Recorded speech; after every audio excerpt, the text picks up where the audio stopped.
সালামু আলাইকুম বন্ধুরা, এটা হইলো মাওয়া শিমুলিয়া ফেরিঘাট। আগে কি সুন্দর ছিল, কত মানুষ ছিল। এখন পদ্মা সেতুটা তো ভরা পানি।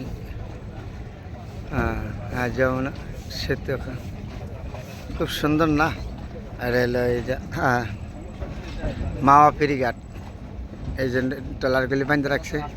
এই ট্রলারগুলি নিয়ে বিভিন্ন মেশে ঘুরতে যায়, বিভিন্ন জায়গার থেকে আসে। তারপরে ট্রলারগুলি বাঁধে রাখছে, খুব সুন্দর দেখা যাচ্ছে না পদ্মার মাঝে। শিমুলিয়া মাওয়া ফেরিঘাট তোমার সাথে কত সুন্দর আছে। এগুলি বিভিন্ন ধরনের ট্রলার, মানুষ ঘুরতে যায়। খুবই সুন্দর না। আর